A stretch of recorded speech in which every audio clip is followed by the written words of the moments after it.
Hello everybody, my name is David Pounds. Welcome to Grim Menace Airsoft. You'll notice that a lot of the content on my channel that I post is airsoft related. Occasionally I'll post some podcast discussions where I will host somebody and we'll talk about a few airsoft topics. Today I have, please introduce yourself. Hi everyone, my name is Kevin. I guess my only claim to fame is an Instagram page, Kevin the Gipster, where I do various random airsoft photos and things, and then a YouTube channel that never got off the ground. But that is me. So we're actually well acquainted due to the Alabama airsoft community, but it is over to us to talk about a few things. I have 5 different discussion points, and at any time, if you ever get bored, just look into the description. I will have these subjects listed out, and they will be timestamped, so if there is any discussion in particular that piques your interest, you can skip right to it. One of the first things on our list is airsoft. It fails to replicate true warfare. What I mean by that is that airsoft caters to 2 different domains. We have a civilian side and we also have military and law enforcement. A lot of times the difference between the two is the amount of training that one receives, and we notice that there is a huge deficit between both. Military gets a whole lot more training and it's more sophisticated than the civilian side. So obviously when it comes to doing mil sims for the civilian community, you're not going to get the same as the military side. What's your experience? So it's definitely a good point, and I think it's definitely true that you do have those two different groups, and then even within those can be subdivided down even more so from my experience of what I've seen. Generally within airsoft, you're catering more towards, or not catering, generally with the play style, say let's take a normal pickup game, you will be more likely to see guys who are doing more of like the direct action style. So you're doing raids, you're doing, force on force, things like that. That's kind of the primary thing in terms of training benefit you can get from airsoft, which is why a lot of Leo guys do it, is because they get that force on force because it's relatively cheap for them. Obviously, when you have simunition, it's going to be really expensive to get like 50 people to shoot at each other. But when you have 50 people with airsoft guns, it's a lot cheaper. In terms of training it with regards to like the military, again, you'll have the guys who know how to walk in formation, know how to move in a squad, know how to do all these things. But I think this is another one of your points that we'll get to later. You don't have a ton of, when it's just like you and a buddy who roll up to like a pickup game, you don't have a ton of unit cohesion, so that sort of military training kind of goes out the window. From my experience, like I was in the Marine Corps infantry, and so do it when you're in that sort of scenario, like if you're doing a machine gun run or something like that. Mm-hmm. Heavy emphasis is placed on your actual teamwork and how well you function as an entire unit, as opposed to simply like 1 or 2 guys running and gunning. With airsoft, it's a bit harder to replicate per se, because not everyone is as singularly focused on a specific goal. Right. Again, with Leo, I think it would be a bit more like how they might work, because obviously most patrol officers, you're rolling with like 2 or 3 guys to a car at most. If you're like rolling up to do like a raid, for basic patrol, it's 1 to 2. And so having sort of that team cohesion is definitely something that will translate over to airsoft, and I have given those players an edge. People who know each other, know how each other work, especially you and me playing. When I've been able to play with you, I know sort of how you'll work, and so if you go a specific way, I generally know if he's going that way, he's most likely trying to do this, which definitely helps with playing.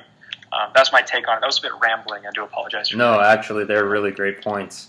My say in the whole thing is that airsoft, it's kind of limited when it comes to how much immersion you get versus what true warfare is like.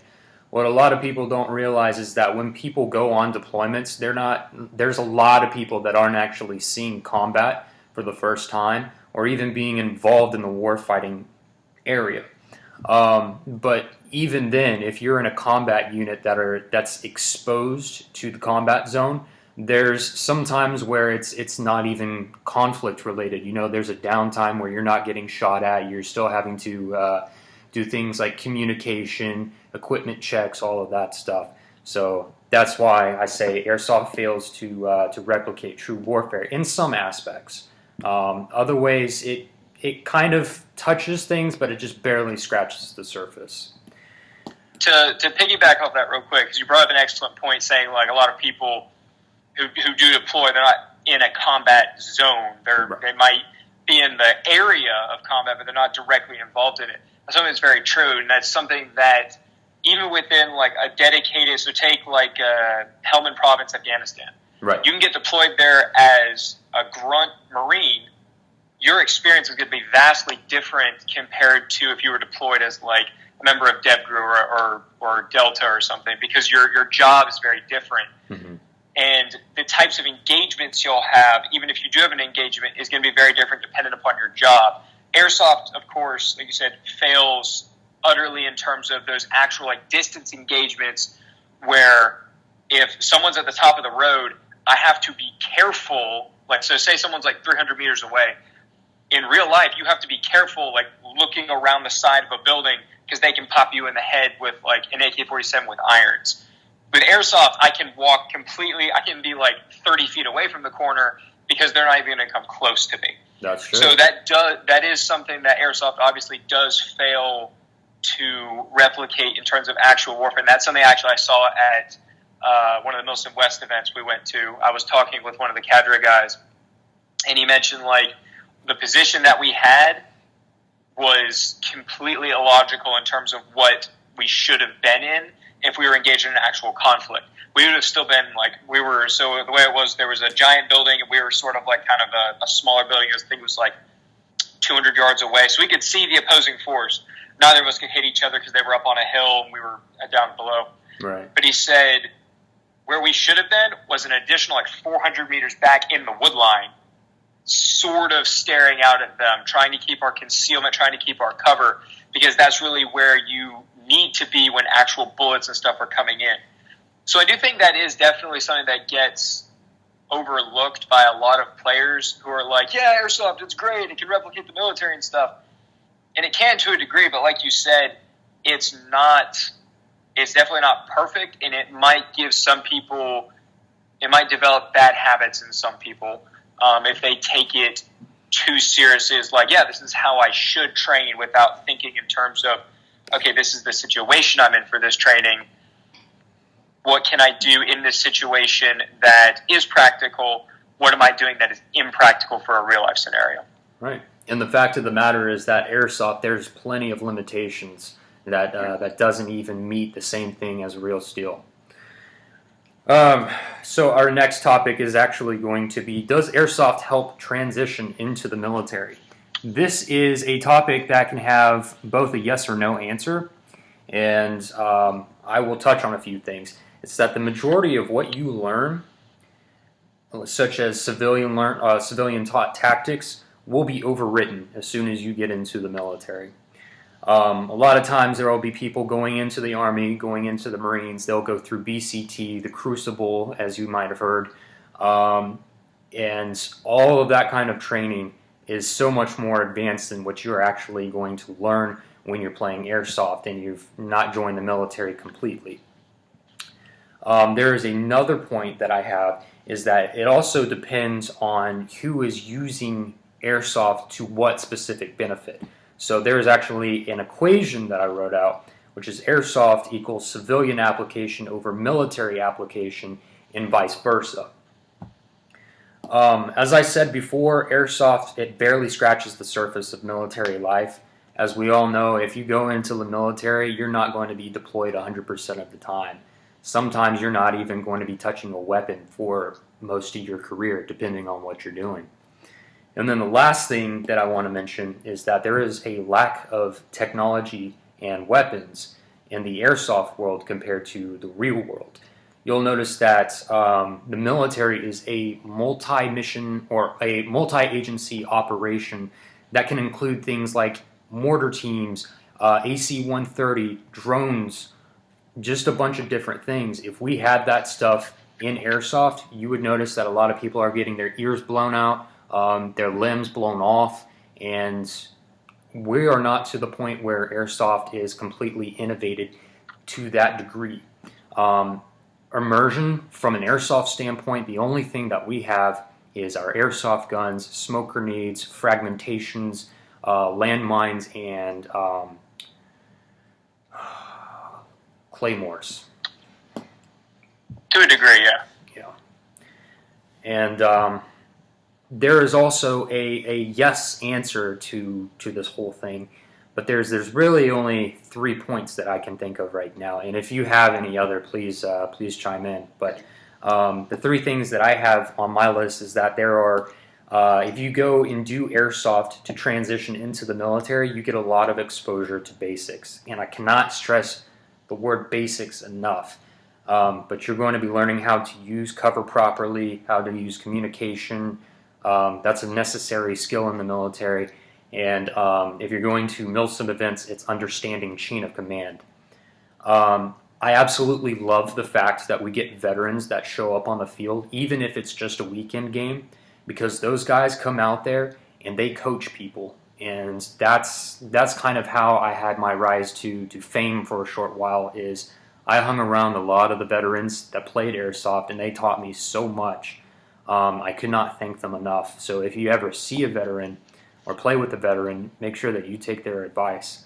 Last thing that I have to say about Airsoft is that it also introduces stress and split-second decision-making skills.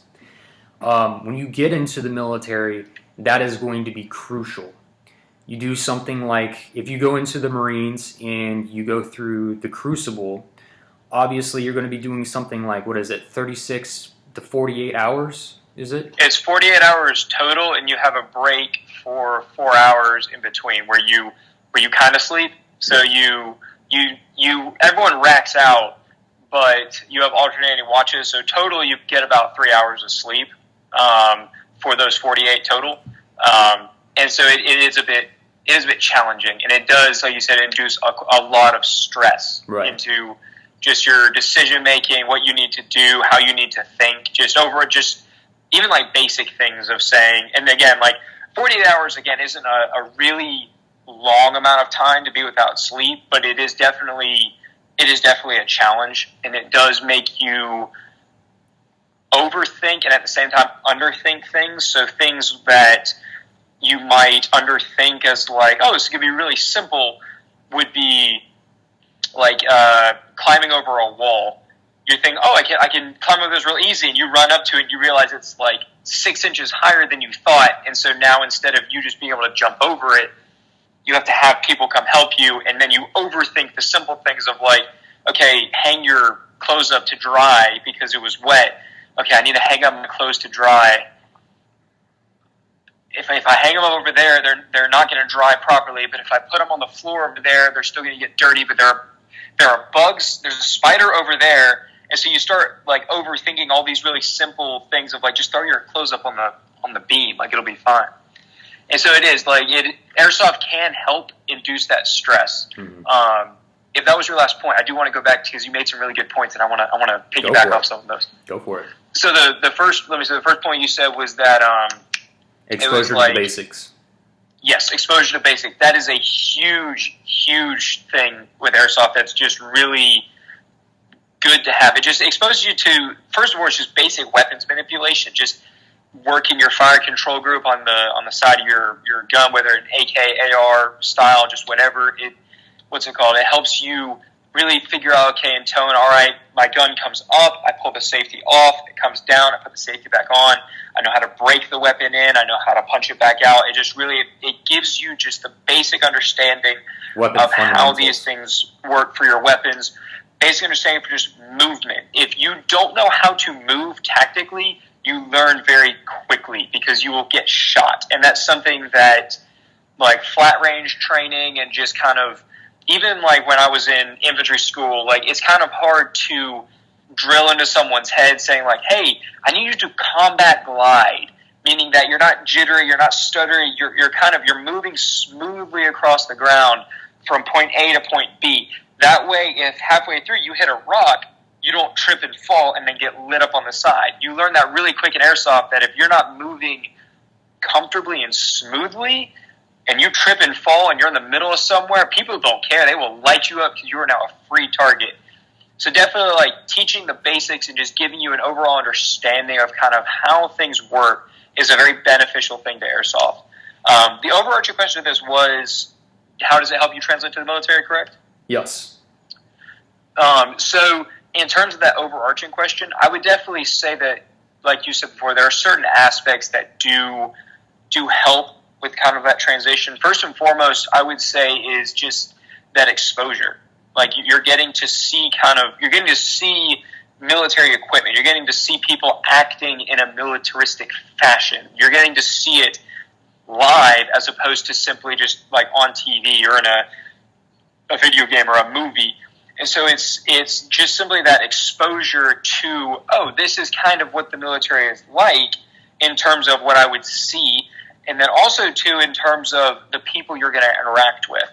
A lot of, like you said, there are veterans and stuff who play. You get to go and you get to kind of pick their brain, say, okay, this is the person, this is the personality of someone who is in the military. Am I going to mesh well with them? Because, again, there's a huge spectrum of different people in the military. You go talk to someone who is in, like, SF or MARSOC or something like that, their personality is, and the way they talk and sort of carry themselves is going to be different than someone who is in, say, like admin or something like that. Not saying that one is better than the other, but that the personalities lend themselves to different things and different strengths or weaknesses. Right.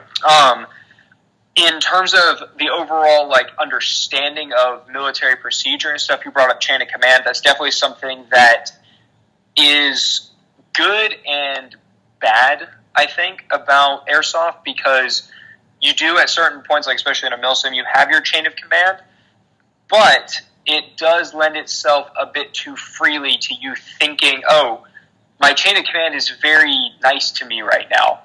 Like, again, this is only my personal experience that I can speak from. All the people who I have been under in like a milsim situation have been very nice, really chill, like ready to help you. They know what they're doing. They know what you need to be doing, so they're ready to tell you, but they're very laid back about it. Let's put it that way. Not lazy and not like in a way that is detrimental to like your game experience or to the objectives that we're trying to accomplish, but very different from the actual chain of command that I've experienced in the actual military. Like if I was to take the people I went and milsimmed with versus the people I actually had to serve under, I would take the milsim people all day, because they're really chill, and they know that, okay, we're all here to do a job. If you mess up, okay, that's fine, let's try it again and do it. Whereas the military guys, they expect you to get it right the first time. And if you don't get it right the first time, well, your ass is in hot water now. Like, there's nothing that really, you should have gotten it right the first time. Like, you trained for this, you know this, why didn't you get it right? And so there's definitely kind of that shift in understanding of, okay, you do get the understanding of the chain of command, but at the same time, it's much more lax as opposed to what the actual chain of command is going to be like. If you have a squad, so another example, I'm rambling on about this. I'll give this last example and move on. Another example of this would be, so in milsim, obviously you have your platoon commander, and then you have your squad leaders, and then you have your team leaders, right? So in milsim, if you bypass your team leader and go to your squad leader, or even the platoon commander, because you have like a question or a concern or something like that, more often than not, they're going to say like, okay, yeah, this is what we're doing, this is why we're doing it. Hey, next time can you go talk to your team leader? They know all this, they can give you the information. You do that in the military, that's a big no-no, because the chain of command is set up a specific way so that it works. Yep. And if you bypass a certain point, people get really pissy because they feel like, oh, well, I'm not good enough for you. Oh, you think you're better than me? And so if you do that in the real military, it definitely backfires on you and can have some harsher consequences, I might say. So that's my shtick on that point. There was one other point that I wanted to bring up. Yes. In terms of transition to the military, and you touched on this point perfectly, is that the military and airsoft is very different, because the military, there's a ton of stuff there. Like even in just like the infantry, there's mortars, there's Victor units, there's crew served weapons. You have within mortars, you have vehicle borne mortars, and you have what's it called, line company mortars. You have the 40 millimeters and the 80 millimeters. Within each of those things, you have all of these different jobs and things that can happen. In Airsoft, you can maybe branch out to like an RTO type thing, like working with a radio or something, but at best, at most, everyone is a rifleman. Mm-hmm. And that's about all you can be, because that's kind of like all you can do. You can't really set up a machine gun position, have like gun runs and stuff, because my M4, my 10.3 M4 is going to shoot as far as your, what's it called, 240 Bravo that maybe is polar starred. If they're both polar starred, they're both going the same distance. And so, like you said, there's definitely that disconnect between what actually can be done in the military versus in Airsoft. And that can lend to some people thinking, well, I want to be infantry. Well, you go play Airsoft and you're a rifleman. That's great. You go to your recruiter like I did, and it's like 3 a.m. because I was stupid. He was like, hey, what do you want to do? And I was like, I want to do infantry. And he's like, great. There's this, and this you can do in infantry. And I was like, he was like, you want to be a machine gunner, right? Those guys are cool. And I said, sure. And so I put my name down for machine gunner, and now suddenly I'm humping a 240 for 12 miles plus ammo, and it's so bad. And it is brutal, but I didn't realize that partially because my only experience with infantry was TV and Airsoft. So there is definitely that disconnect between the two. It is helpful, yes, but there is also the disconnect that people should be aware of. Yep. As far as the whole stress-induced decision-making goes, I vividly recall only one situation where I had to be put in that situation before, and it completely changed my my level of appreciation for the military, because when I got thrown into that suck, I loved it.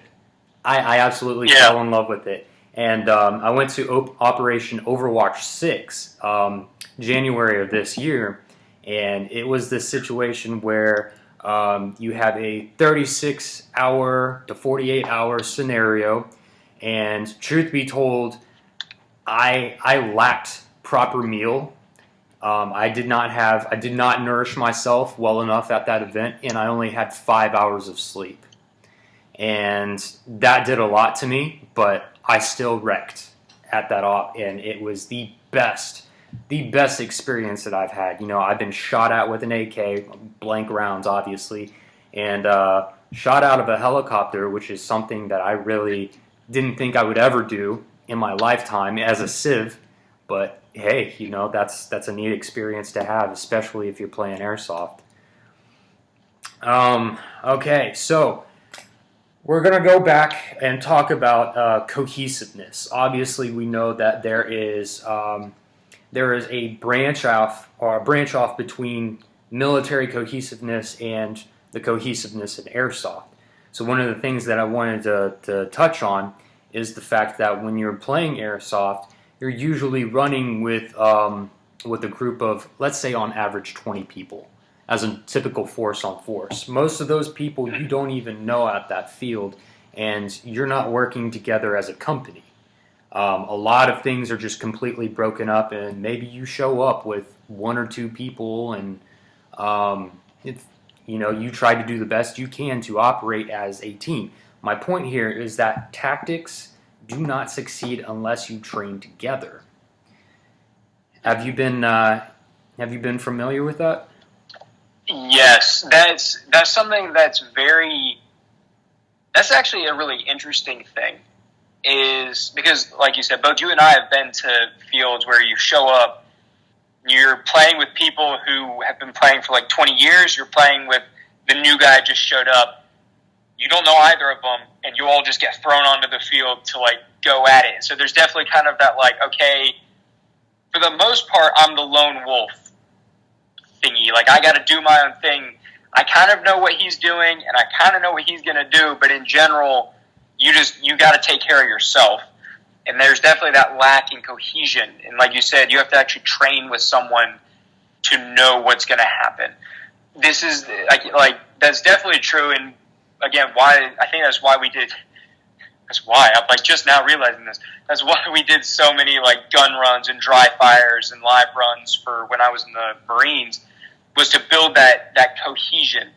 And even within, like, it breaks down to even like from 10 people down to 5 people, and then even in then down to like 2 to 3 people. That cohesion has to be built at that base level of like just between 2 people, and then branched outwards, 2 to 3 people. Like let's take my gun team, for example. It's 3 people. It's the team leader, the gunner, and the ammo guy. We had really tight cohesion. We knew who each other was, how each other would react, what we would do. And then within that team, there was a second. There were 2 teams. There was team 1 and team 2. I was team 1. You had team 2. Team 2 also was really tight. They knew what they were going to do. Because of that, when we trained together, we were able to flow not simultaneously. We were able to flow very well together because we both knew our jobs and we were both really good at doing it. And so when it came time to having a larger scale maneuver that required 2 teams, everything went smoothly because we knew both teams would carry out their jobs flawlessly.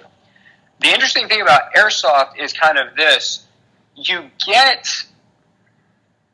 at times it's kind of interesting, you get different groups that are better at spur-of-the-moment cohesion than others.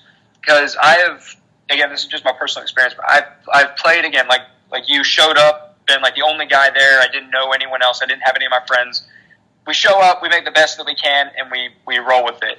There are other times where I've showed up, I haven't known anyone, and there's one team that usually played one side, and one team that usually played the other, and I just sort of started talking with people, and they were like, hey, you want to roll with us for the rest of the day? And I was like, sure. And so for the rest of the day, I was rolling with them, and I meshed fairly well with them. Again, I had a bit of experience playing, so it wasn't like a newbie player. This is after I've been playing for a minute. But they were able to, because they were a team, bring in someone new and make it work kind of on the spur of the moment, which is an interesting thing on Airsoft that is different than the military. Because the military, when the new guy shows up, it's like it's pounding him constantly until he either proves himself or drops out. For the Airsoft, it was kind of like, hey, we'll take you. We know you're gonna kind of stumble or something, or you may be the most excellent player in the world. We don't know, but we're going to take you in and say, like, hey, this is what we're going to do. They help you out. They explain what's going to happen, and then from there, you can kind of move as a unit, which was really interesting to see. And it's not constant. It's right. One of those things where you show up and it might happen, you show up and it might not. But it is an interesting thing to kind of see how that cohesion is lacking in general, but can be found in certain situations and can work really, really well. Yep. Going on down, with respects to the cohesiveness in an Airsoft environment, is that there are also limitations to communications. Sometimes you have certain deals where people will come in alone and they may roll with the team, and sometimes they don't even have the proper training that team has when it comes to things like communications. When people in the military communicate in a combat setting, there's certain language that you would use. Am I correct? There is a certain language that people would use, and even when it comes down to having to, like for law enforcement, for example, when having to come down to not even verbally communicating, when you use signs among the team, among the group, they would understand if you guys have trained together, whereas if you have this newbie that's introduced to a group of people that have been doing this for years and using hand signs that look like what gang signs? Well, you yeah, the dude is like, all right, let's go. Like, dude, rock. It means absolutely nothing. So then it just becomes a problem. The last thing that I have to touch on is that there is always a milsim/speedsoft element to the game. It is very, very obvious, especially during your first game nowadays in 2021, where there are milsimmers who like something that's slow and methodical, very smooth, versus the speed softers that will do things much more fast paced, may feather the trigger, try to rack up as many kills as they can before they get hit. And a lot of times that's aggravating to both sides to a degree. That's an interesting thing to look at when, in terms of just like the overall style of where Airsoft is going. Right. Because Airsoft in general, if you look at what you're dealing with, so you're dealing with a gun or a replica gun, it's the same thing. You're dealing with something that shoots a little plastic BB, and the BB is just shooting out under pressure. It's not really doing anything. It's the exact same as a paintball, just plastic, and it doesn't explode. Right. And so if you look at Airsoft, you would think, because of the equipment and the technology given to us now, everything should be played like paintball. Because of just the technology. If you look at just from the technology. Now, if you look at it in terms of, okay, it's a replica, it looks like a real firearm, you have all the gear, you have the different like events that you can go to, then you start to branch out and say, okay, well, Milsim looks more plausible at this point. But it is something or it is interesting to look at, because like you said, you have the milsimmers who like to take things a little bit more slowly, the speed softers who are much more like balls to the wall, let's go immediately. But in between that, you have a little bit of overlap in between the two. You have the speed softers who are they're going full force immediately once that buzzer goes, but they hit a corner and they pie the corner with military tactics. Like they set themselves up to the corner and they are pieing the corner as an actual Leo or what's it called, SWAT officer would do, as an actual military operator would do. They're using the exact same technique because it works. Mm-hmm. It's something that there's nothing better. So it's what you do when you get around that corner. Same way you have the opposite with Milsim. You have the dudes who are every single time, it's okay, I come up, I pie the corner real slow. All right, we all move into the room. We take the room. All right, the room's clear. Let's go. And then you hit that one time where there's just one dude who's sitting there holding a corner or something, and you're like, let's just rush him. And everyone goes, and 3 or 4 dudes may get hit, but you finally get him.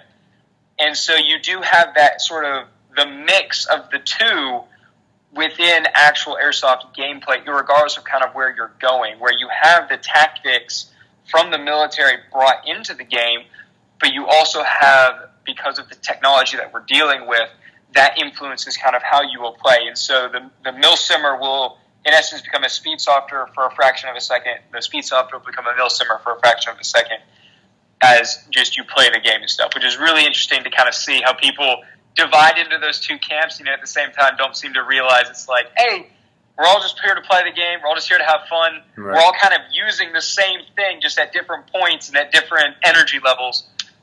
We don't need to all separate into our two camps and think one is worse than the other. So Airsoft, that's a good point.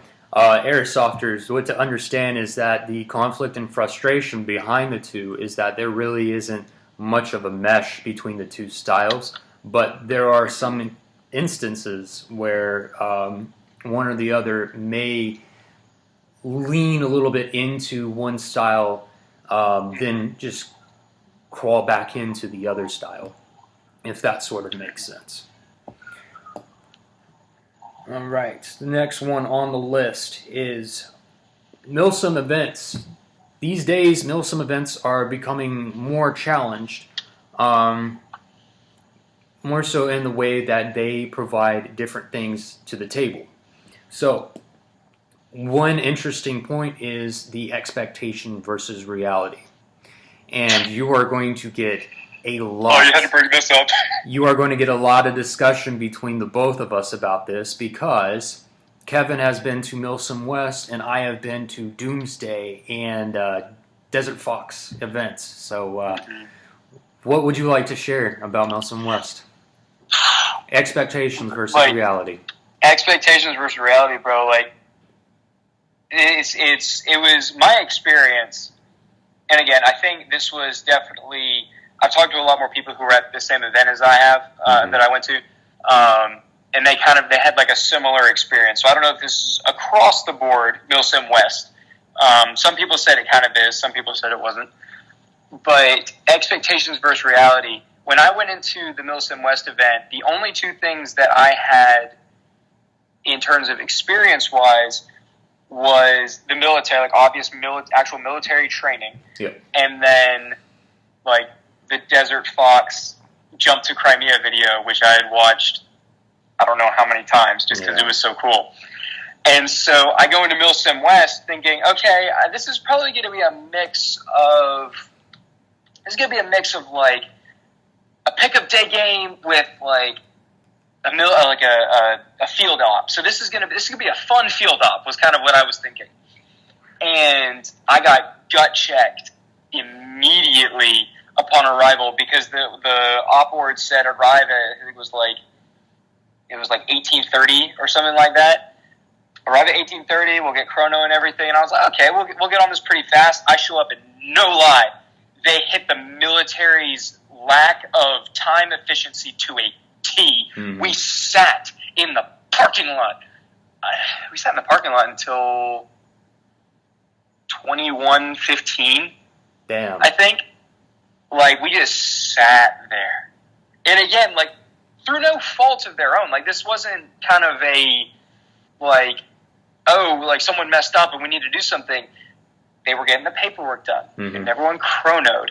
They were getting everyone briefed. But it was exactly to a T how we did things in the military, which was slightly disappointing. Number one, because it took so long. Number two, it just took so long. Like, it was just such a long time in between when I got there. And again, you get to a Milsim West event, you don't go to a hotel or anything. You get there, you grab your ruck, and you go. And so you get there, and you just sit and wait. And I'm trying to nap, but it's like, I'm worried I'm going to miss something, so I'm only doing that like kind of half nap thing where every movement someone makes, I'm like, okay, oh, no, we're not. Okay, we're not.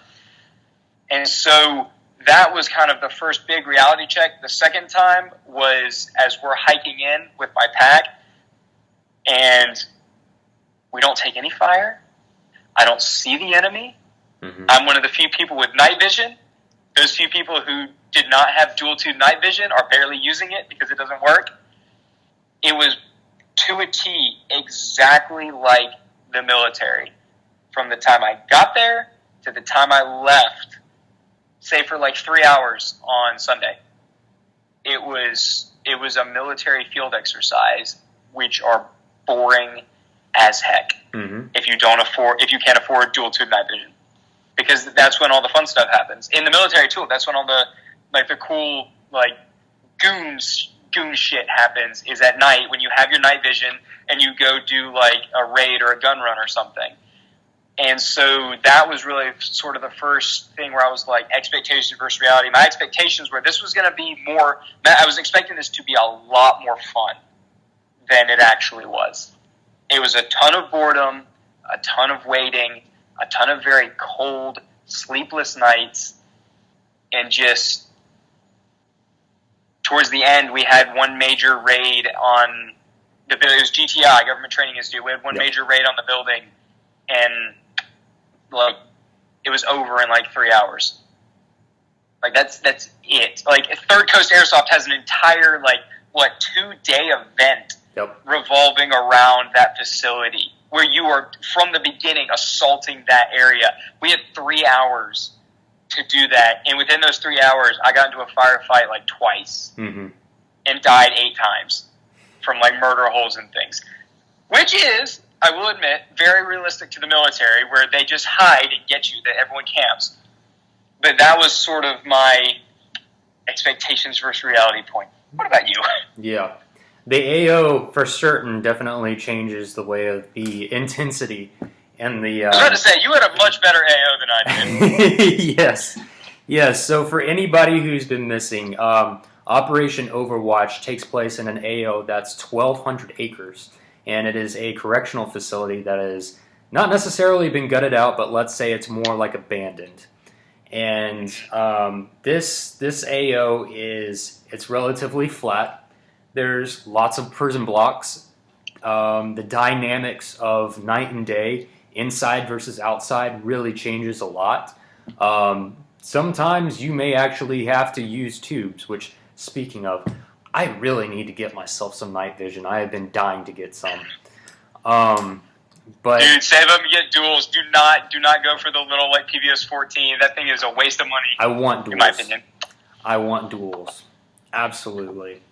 But yeah, my expectation is that I'm going to go to an event, and I literally put down not all of my money, but a lot of my money on just about everything at that event. You know, I wanted to be as involved as possible. I took money for the barracks. I took money for the helo operation, which was only 15 minutes, and then you have a JTF op, which only lasts 5. You know, you have to save the warden of the prison from this live shooter, and that was the event where I actually got shot at with an AK. That was life changing.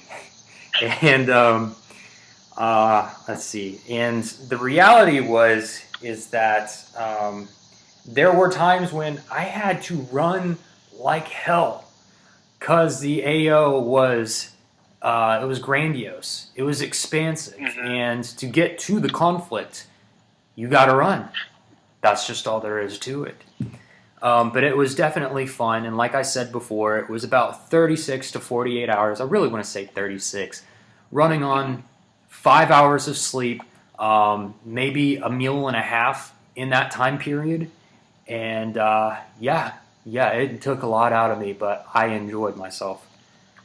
So when it comes to MilSim events, the immersion of these events are somewhat kind of sacrificed by solo players, people who have a higher degree of training on their own, versus being a part of the team where they have limitations depending on what other people can and can't do, and it just takes so much time and frustration to work together.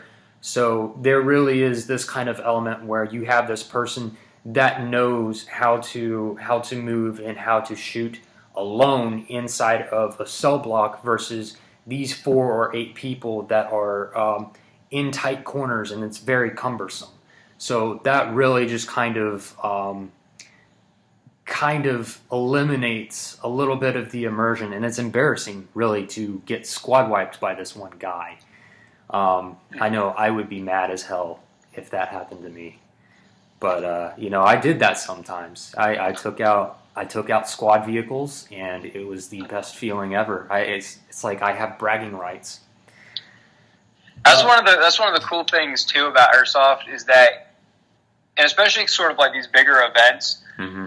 And I will admit that's kind of why the last 3 hours of the MilSim West event were fun, was because there are those times where you can, on your own, like go do some really cool stuff and some really fun stuff that is not really afforded to you at sort of like the lower level games, like sort of the pickup games and stuff. Right. But like you said, that is also to the detriment of other people, because there are those people who this might be their first event, this might be their first time playing ever. They might have got brought along by their friends or something, and you're getting, like you said, you're getting squad wiped by one dude, and you're like, how? This is just horrible. Like I can't do this.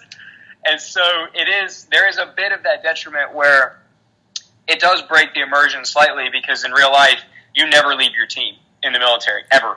You go to the bathroom with someone, you sleep with someone. Like, there is never a moment where you are alone. Your battle buddy shits with you.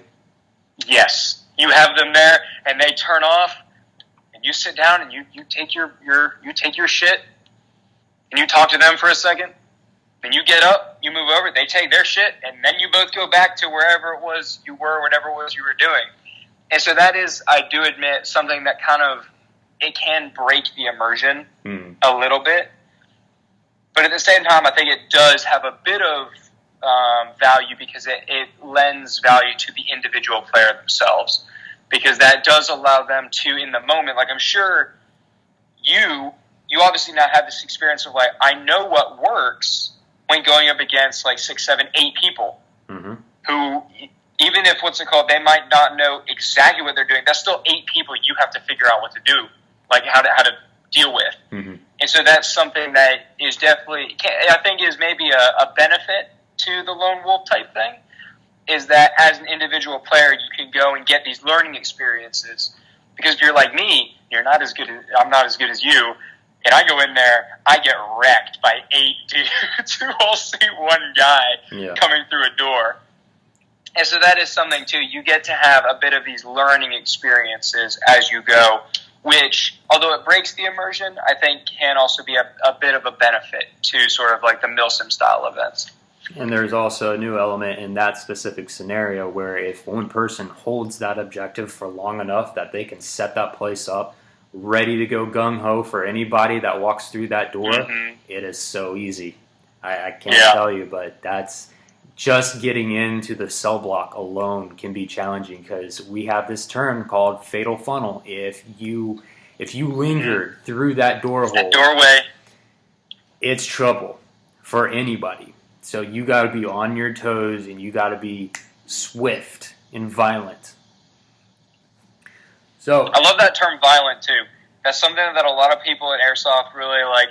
It's Airsoft. It's not violent. Like, there's a difference between like violent, I'm stabbing you with a knife in the face, and also violence of action, violence of movement. Like when it actually comes to a life or death scenario, Airsoft does help you because you do have to, in a way, again, everything is subjective, but in a way, Airsoft can definitely help you with that because you learn that violence of action, that movement of like, okay, I go through this door, I have to go through this door. Like, I can't be like, get away.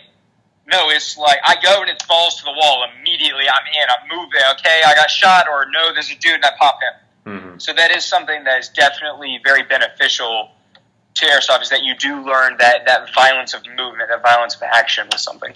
Right. I also like to add that milsims are also useful for applying team tactics. We know that there are a lot of communities out there that like to sponsor their own teams or create their own teams, and a lot of these people come together to train and practice the same techniques and the same drills just to get better at their own tactics. And then the only opportunity that they really get to put this to a challenge, if you will, let's say a team versus team situation, is when they are introduced to a milsim event where it is quite literally team against team, and whichever trains the hardest, whichever has the most solid tactics, comes out as the victor and is the most satisfying feeling ever. Definitely. That's definitely a thing. And you notice the people who do train together and who know how to work and how to move is definitely apparent when you start playing against them. However, I will say this about milsims. I have been to quite a lot of milsims. I have seen everything from total annihilation to, hey, we let this thing bleed out where both teams are solid and it comes down to the final second who wins. But there are flaws when it comes to evolution and scenario management. The people that organize these events do all that they can to structure their milsim in a specific way that it succeeds, and that also comes to the rule sets that create. But sometimes success isn't always handed to the people that create these.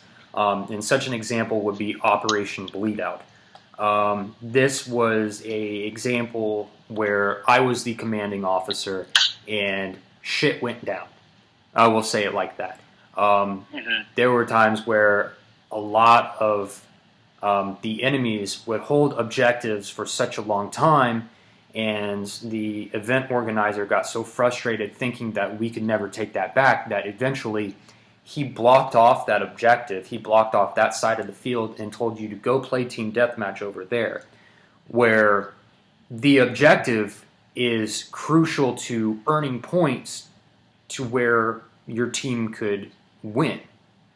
Everything was on a point-based system. If you can't take that objective and earn the points because the organizer has prevented us from going and continuing to try to take it over, then we're basically playing handicapped. So the one thing that I want people to understand about getting into making milsims is to go to other milsims. Talk to the organizers, have a conversation about what's worked, what hasn't worked, and be observant. Be observant at these events just to see what helps. That's definitely true. And again, you do have a lot of the players who they're like, oh, it's not working. This is a terrible event. I'm sorry for the shadow. This isn't going to work. I feel like I'm about to watch like an Al Qaeda video right now. You have a lot of players who complain like, oh, this event was horrible. This was terrible. We never did anything. Like, what's it called? Like, a blue team held the objective the whole time. And it's like, well, it's not the event manager's fault per se. Like, there's just sometimes things that are outside of their control that go down, and that sometimes things just go the other team's way or something like that. Again, it's not always, and again, that's the way it is a lot of times in real life, where it's like you do what you can, but every like scenario or something created by a milsim company is created by them. It's made by them. Right. It's not a real world situation. If it was a real world situation, none of us would be there. Maybe a few of us, but the majority of us would not be there. And so that is something that I think is definitely a lot of event managers get a lot of flack for, saying that this was a terrible event, but it was something outside of their control that made it the event. Right. And like you said, as a player, again, you can obviously feel a bit of frustration that your event wasn't good, but you need to take it upon yourself to go and actually maybe talk to the event manager or talk to other people there, learn as to what it was that went wrong, what went right. That way that you can get a better understanding of how the event happened, and in future maybe work towards, if there is something within your control that you can do, helping make sure that it doesn't happen again in a future event. Right. Now, I did miss on something. I just realized that it becomes increasingly frustrating when there are particular rules that people follow to a T. Everybody knows what to expect because they've read the briefing before. They've spent plenty of hours in preparation, everything down to the gear that they'll be wearing, to how to call in a mortar strike or something like that. But the problem in these situations is that when the event organizer would change the rules to tip the scales, so that either one team would benefit or the other team would come to their own demise, and that's essentially what I was a victim of when it came to Operation Overwatch, or not Overwatch, Bleed Out, is because things just weren't working, and he changed the rules on the fly. So, we had this AO, and now because we didn't take over X amount of objectives, now we're operating on a short field where everybody's up in each other's ass, pretty much. Yeah. So the last topic, ladies and gentlemen, that we have is Airsoft can use improvement. Like I said before, I have spent between 9 to 10 years into Airsoft. I've seen a lot of things of how Airsoft works and how Airsoft is flawed, and I can be a critic sometimes, but I really want this topic to be a learning moment. And in fact, I've kind of changed my role from being an Airsoft player to being a fundamentalist, kind of adding things to the game so that things will run more smoothly in the future. So the things that I will touch on when it comes to this topic is that some communities will lack honor and respect for each other on and off the field. And this can be very apparent in different communities. I won't name names, as the reputation, people are kind of proud of their communities, so I won't bash on you guys, but fields perpetuate problems by allowing them to persist. And a lot of that comes from the attitudes that are reinforced by local and the field culture. If you have a bunch of people that play there, and typically they're assholes, and there really isn't much moderation to it, a lot of times you're going to get newcomers that don't necessarily like that, and that'll be the last time that they play on the field. by nature, that place will just become known as, a no-go zone, unless if you are okay with being an asshole on the field. Have you been a victim of this? I'm sorry, my camera is off. I'm trying to find a place with better lighting. That's fine. Hold on real quick. Okay. Hold on. I perhaps... yes, I found it. Better lighting. Yes, well, I think it's better lighting. No, it is. Trace, you can see my face now. I can see your camo. And my phone is charging. I have not been a victim of it to the extent that it ruined the day for me. Mm-hmm. But I have definitely seen it, and I have definitely seen it affect other players. Mm-hmm. And that there are certainly those people who do feel that they are, I guess for lack of a better way to say it, they do feel like they are better than others, which superior only because they bought Cry, like the Gen 4 Cry or something like that, and they have all of the Gucci things, and they somehow feel that this makes them a better player, a better person than the other players out there.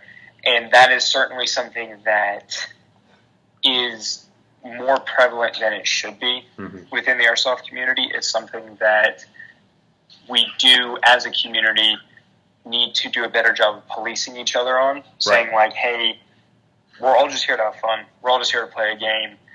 And at the end of the day, we're a bunch of like adults playing guns in the woods. Mm-hmm. Like it's honestly, it's kind of cringe if you think about it, but it's a hobby that we all love, we all enjoy and stuff. Be quiet, people. I don't know if you can hear them. No. There's some people screaming in the other room. But again, we're all players. We're all here. We're all enjoying a hobby that we love. We're all enjoying something that brings a lot of us a great deal of happiness and just we have a passion for.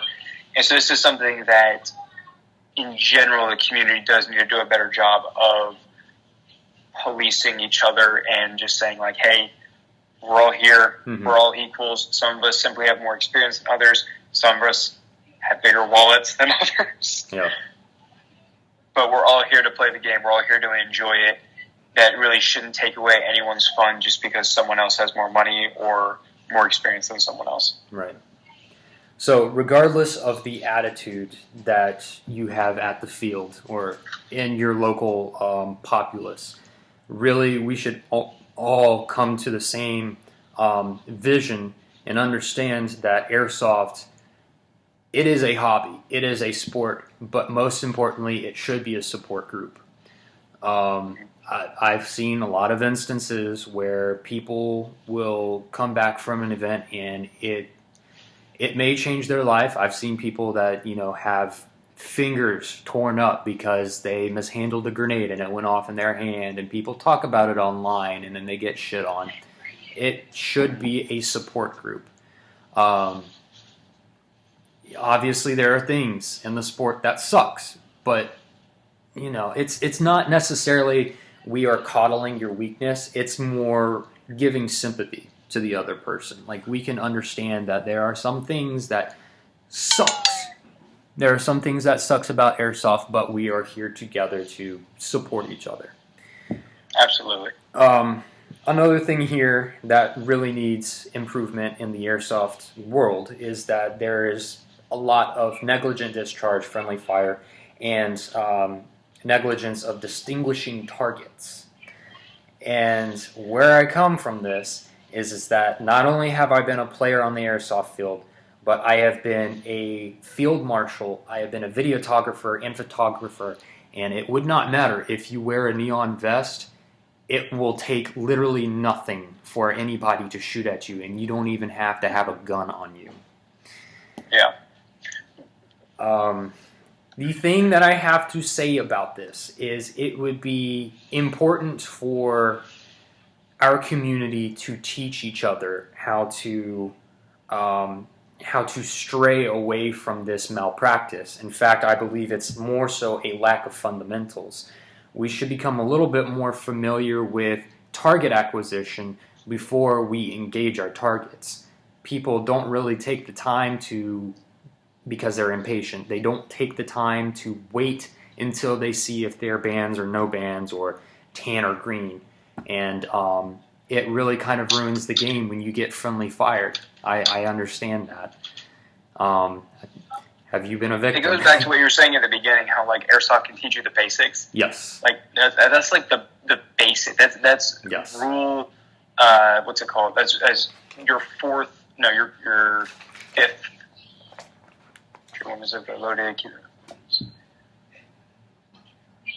It's your fifth weapon safety rule. Know your target, what lies beyond and in between.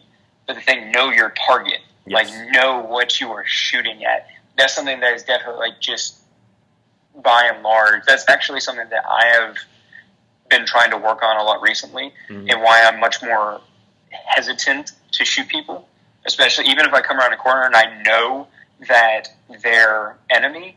I'm much more hesitant to shoot them because I don't know if, okay, are they already hit? Are they, what's it called? Are they actually an enemy? Have I misread something? Like, I have to go through all my complete mental checklist of like, okay, I know this person is now a threat before I can engage them. Right. And that's something that I've actually been trying to work on a lot more recently, especially with some of the other games I've played. Just trying to figure out, okay, this is something that I know I need to work in and improve in. How can I do it? You just got to practice at it. And that's just at the fundamental level. Most people need to be taking responsibility for their shots as if they were real shots. That's something that translates forward into just anything you do. You have to take responsibility for what you were doing. Right. And there's also trigger discipline. I think we all could use it, but there will be pictures that are not just about everywhere, but people have publicized pictures of me in game, and you will notice most of the time that I am not actually engaging a target, and those times when I'm not, my finger is on the side of the lower receiver. I almost never have my finger on the trigger unless if I have identified my target, determined that they are an enemy, and I am ready to engage. It's the most easiest thing, and It we need takes to nothing constantly to let that train finger on ride. that. Yeah, we all need to constantly train that, even the new people. Go on. Oh, no, you broke up, so I was just agreeing with whatever you said when you broke up. I gotcha. There's also a conflict of understanding rules. We are in the day and age where technology supersedes a lot of our basic way of life. So the fact that we have people that walk onto the field confused about what the rules are almost seems a little bit embarrassing. Fields, I believe, would greatly benefit from publicizing PDF documents of the rules, both publicly on the field and online. And this works in two ways, is because anybody who is new to the field can go online to their website and read the rules beforehand so that they know exactly what to expect at the briefing. The next thing is that this ensures that nothing is missed at the briefings, because we all know everybody's not perfect. I mean, I've done a few milsims myself, and I know that if I miss something crucial in my rule set, it totally changes the dynamic and the aspect of the game. That's definitely true. I mean, you have to understand. That's one of the things too that we're starting to stray a bit more into, like the what's the word I'm looking for? Personal responsibility of, or it's the personal responsibility that you have to take for yourself to ensure that you have a good time. Right. Because again, like a field, the community can post rules and stuff anywhere. They can throw it up on the field. They can throw it up in like a huge document on their website. If you as the player don't take the time to read it, to understand it, know what your FPS limits are, know what your minimum engagement distance are, if there are any, know what your roles are, know what you can and cannot do, where you can and cannot go, that's on you as the individual player to ensure that you know what you're doing so that you have a good time, so that you're not kicked off the field for something that you didn't know was incredibly important because you didn't read the rules. And one of those things that you brought up was actually peak frustration right there, because it has been very common that across different fields, the minimum engagement distance will be different. Some fields, minimum engagement distances will be optional. Sometimes it'll be 10 feet, sometimes it'll be 15 feet. And when the option rule comes into play, it sucks, but I don't like to take chances. And if anybody argues about it, the same argument can be made that if I followed minimum engagement procedure, that person does not have to follow that rule because they are exposed and used to the optional rule.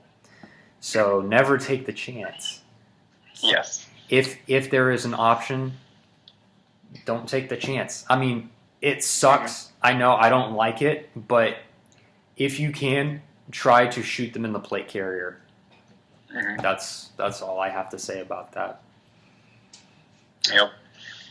I mean, you have to understand your rules, understand what you're working with. That's true. It's on you as the player. That's true. All right, ladies and gentlemen, I appreciate you guys for taking the time to watch our podcast. I also want to thank again Kevin for joining me. And I'm going to be honest with you, man. I'm excited to get back to playing with you sometime in September because I'm moving pretty shortly. I'm moving pretty shortly, and I cannot wait to meet the group that you're rolling with. I think from the sound of it, everything is fun. And dude, you're going to have a blast if you come roll with us, bro. Yeah. September can't come any sooner. I know, man.